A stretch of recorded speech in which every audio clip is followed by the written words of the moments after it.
I wonder if I could ask you a silly question. Oh, John, we're teachers. We answer silly questions all the time. Hey.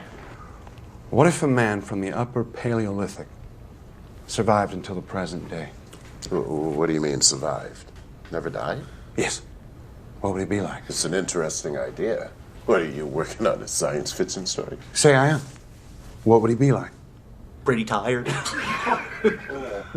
Well, seriously, as Art's book title suggests, he might be like any of us. Dan, a caveman? Well, there's no anatomical difference between, say, a Cro-Magnon and us. Except that as a rule, we've grown taller. What's the selective advantage of height? Better to see predators in tall grass, my dear. Naturally, tall and skinny radiates heat more effectively in warmer climates. But he'd be a caveman. No, he wouldn't. John's hypothetical man would have lived through 140 centuries. Yeah, roughly. And changed if every one of them. I mean, assuming normal intelligence. Well, we think men of the Upper Paleolithic were as intelligent as we are. They just didn't know as much. John's man would have learned as a race learned. In fact, if he had an inquiring mind, his knowledge might be astonishing. What would keep him alive?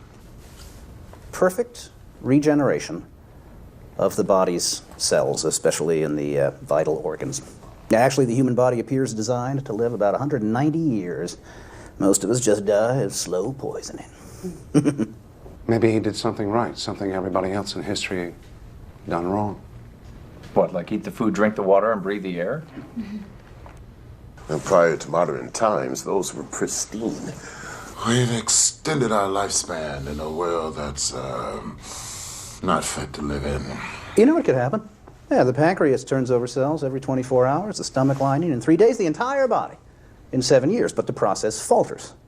Waste accumulates, eventually proves fatal to function. Now, if a quirk in his immune system led to perfect detox, perfect renewal, then yeah, he could duck decay. That's a secret we'd all love to have. Would you really want to do that? Live 14,000 years? Well, if I could stay healthy and I didn't age, I mean, why not? Yeah. What a chance to learn. Is anyone hungry? Hey, you know, the more I think about it, yeah, it's possible. Anything is possible, right? After all, one century's magic, another century's science. They thought Columbus was a nut job, right? I had a chance to sail with Columbus, only I'm not the adventurous type. What? I was pretty sure the Earth was round, but at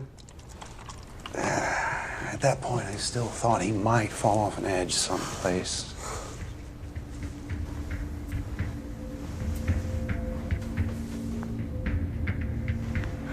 Well, what are we talking about? We were just talking about a caveman who survives until the present time. As you said, what a chance to learn once I learned to learn. Did you start the whiskey before we got here?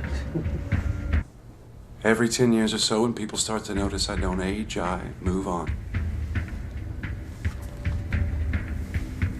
All right, now, so you think that you are a Cro-Magnon? Well, I didn't learn it in school.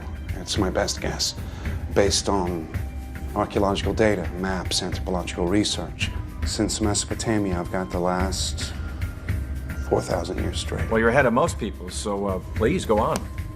Well, you know the background stuff, so I'll make it brief. In what I call my first lifetime, I aged to about 35. And what you see, I ended up leading my group. They saw me as magical.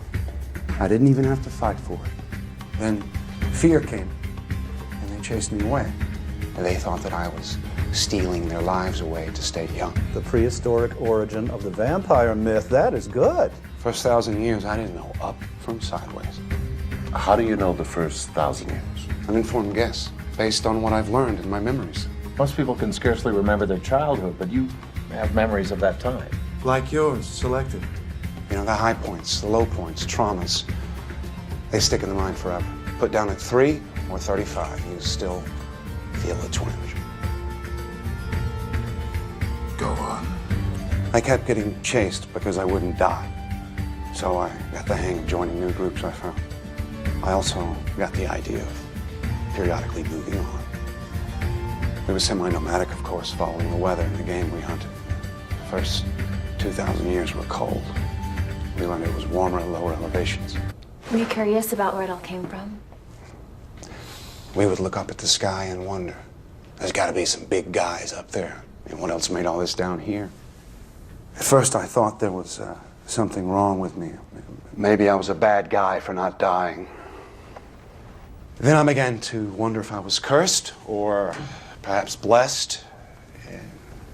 And I thought maybe I had a mission. You still think you do? God works in mysterious ways. I think it just happened.